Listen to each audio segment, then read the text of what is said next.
So 2025 is finally here, and for many of you guys, this is the year you're going to make that academic comeback, whether it's high school, university, or college. If you've fallen behind or lost motivation or just did not do as well academically as you expected to in 2024, don't worry, because in this video, I'm going to give you guys 5 tips that will guarantee to boost your marks in 2025 and make sure you get that A+ and be a straight A student, making that academic comeback. So without further ado, let's get right into it. Tip number 1 is about setting measurable and achievable goals, aka SMART goals. Now, what exactly are SMART goals? Make sure you guys remember and keep in mind that in 2025, you don't fall into the same patterns that you've been repeating about setting a goal, making sure that you kind of have that goal in your vision, but actually not achieving it or making any steps to achieve that goal.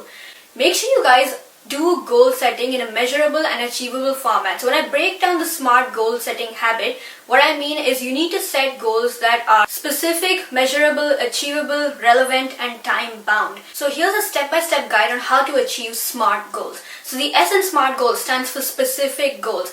Let's say you're doing a calculus test on the upcoming Monday, right? And you want to set a specific goal. Something of a specific goal would be like doing 10 questions of calculus for 10 minutes or 10 MCQs for 10 minutes instead of saying something like I'm going to do calculus for the next hour of study. Because you see how that's not specific enough as to what you're actually targeting, what you're actually making sure you're going to complete by the end of your study session. Because you're not targeting a specific problem, i.e. calculus, i.e. that 10 multiple choice questions, you're not actually making sure that goal is specific and achievable enough. And so that's the first step of setting SMART goals and making sure your goals are specific and really nitty-gritty and getting down to those smaller things that you can do to actually get to that landmark. The second thing is measurable. How are you going to make sure you actually achieve that goal? Right? So what sort of steps are you going to take to achieve that goal? Let's say my goal now is to get a 70% on my next biology test. What sort of steps am I going to take in my daily study routine that will help me get a 70% on my next biology test? This could be things like, for instance, scheduling your study time. Scheduling the number of questions of a past paper that you're going to do every single day. Checking how much you're getting on an exam and actually tracking it using a mark tracker, which if you guys are interested, I will leave a link to a mark tracker template that you can use for your study sessions in the description below. Something like that. I think, little things that actually help you measure what sort of progress you're making on your studies can really make sure you're getting through your study session effectively and actually getting to your goals. The third thing is achievable. So this means, are your goals actually realistic? Now, no. We are not about to set our expectations low on this channel. We don't have that energy over here. We're always about, trying to improve ourselves, trying to aim high so that we can actually reach those goals and make sure we get to our best potential. But make sure your goals are actually achievable in the sense that, for instance, if you're sitting at a 50% in a subject like chemistry, which in itself is a hard subject, right? Make sure you are setting a goal like I'm going to get a 60% or maximum a 70% on my next exam. Don't immediately shoot for the 90% and the 100% because you will get there with time and practice and energy spent into it. But make sure you actually put in that effort throughout time, because it's not something that's going to be, immediately happening, right? Like, it's difficult to actually achieve that. So make sure you are taking those small steps in order to get that big result and, get to your goal in the end. Alright, the next thing is relevance. So is academic success important to you? That's what relevance is about, right? At this moment of time, is your GPA, is your WAM, is your high school sort of college grades important to you, and does it matter in the long run for your future goals like, getting into university or just getting an academic award, stuff like that? Does it actually matter to you is the main point. And the last one is time boundness or timeliness. Make sure you're actually setting time bound or time restricted goals. Like, for instance, I am going to get a 80% on my next upcoming test on Monday. You see how I'm really specific with the time there, the time of my test, the date of my test, etc. Make sure you're actually putting those time restrictions to give yourself some accountability and that urgency in order to get the work done. Alright, tip number 2 is about micro-learning steps. So if you're new to micro-learning, make sure you don't go overboard with it. It's something very minimalistic, right? Micro-learning is essentially all about making sure you take those tiny small steps to get to your bigger, larger goal. So when it comes to studying, this might be stuff like doing a 5 to 10 minute study session for a subject like history, maybe doing the key dates of a particular era on one particular day instead of doing the whole topic or the whole textbook in one go. Something that exhibits microlearning really well is actually flashcards. So Anki flashcards or Quizlet flashcards are a really good example of microlearning because they're essentially all about combining small chunks of information into smaller study sessions that build up over time in order to give you that progress, in order to make sure you actually learn a lot of information but with small steps. So even if you just do a set of 5 to 10 flashcards on a particular topic, let's say for biology, for photosynthesis, if you want to study photosynthesis and you want to do an Anki set, you might do 5 to 10 flashcards on photosynthesis at one point in one day, and that itself will be your 5 to 10 minute micro study session.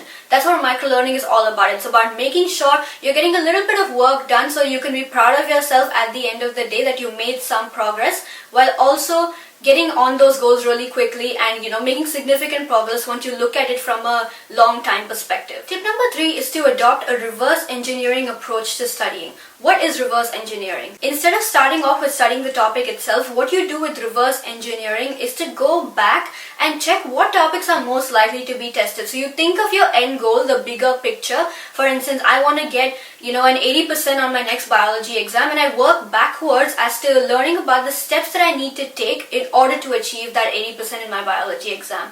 So this might be things like starting off with looking at the syllabus or your specification for your biology exam and narrowing down the topics that are most likely to be tested, or the really hard topics that most students don't get right or most students kind of hate, and making sure you focus on that. Start with those topics that are most likely to be tested or most students get wrong, so that you have that gap and you have that advantage where if you score really well on these topics, it's more likely to boost your grade compared to if you just studied all of the topics and you kind of struggled with a couple of them, right? This is more likely to boost your grade, and so you need to work backwards in order to understand what's going to be tested more and focus on that. So when you work backwards and you sort of schedule things or you do smaller steps, it kind of has that ripple effect where those smaller steps kind of compound and they become bigger actions that you can take to reach your bigger goals. Tip number 4 is using mindless movement to your advantage. So what I mean by this, mindless movement, right? Usually when you think of mindless movement, you just think about sitting down in one place, and you might think that, okay, this is actually not useful for me when it comes to studying at all, it's a waste of time. But no, my friend, you're actually wrong, because mindless movement can be one of the best things to do when you're studying, and I like to call this the walking method. I have an entire video on the walking method linked down in my description, and I'll put it up here as well, so do make sure you check it out for an in-depth understanding of what the walking method is. But essentially using mindless movement is all about walking or doing some sort of movement whilst you're studying. So that might be taking a book in your hand, walking around your space in a confined room, in your bedroom or in your garden, let's say, and reading things aloud, but also walking while you do it.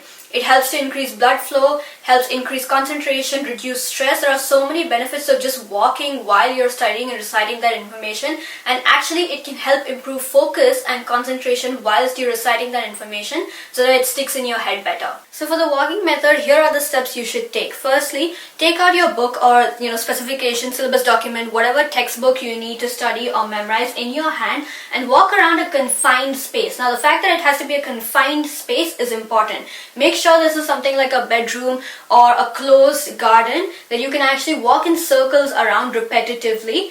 Third thing, hold that book in your hand and start the process. Walk around that bedroom in repetitive circles while reciting out the information you want to memorize aloud. So that's really important. Make sure you're actually saying the stuff you want to learn aloud so that it really helps with kinesthetic learning and like vocal learning, making sure you're really saying it aloud and like having it echo in your room essentially so that it can stick in your brain.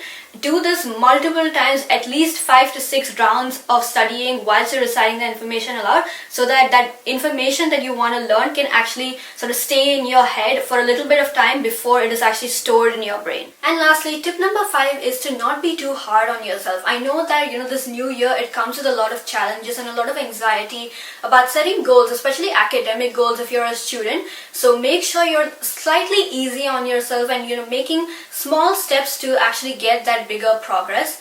make sure that if you've fallen behind in 2024, give yourself that leeway and that, compassion and understanding that 2025 is going to be a better year for you. I personally did not do really well in 2024 when it came to my university and did not reach the goals that I personally was expecting for myself. So I think I could definitely do better in 2025 and I'm looking forward to it, and that's the energy that I want you guys to have as well. We're all about the abundance mindset on this channel, so making sure that we're hopeful and positive that better things are going to come our way. So I want you guys to have that mindset when you're going into 2025 and setting your goals. Alright, and that is it for this video, guys. I hope you liked it. If you did, do make sure to like, share and subscribe to Biolog, and I wish you guys all the very best for 2025. Anything, all the endeavors that you've got coming up this year, especially the IGCSE biology exams as well, which I'll be uploading a lot of videos in time for that, especially the February and March exams as well as the May-June exams. So make sure you guys stick around and stay subscribed to Biolog. And with that, I will see you guys in my next video. Have a great day.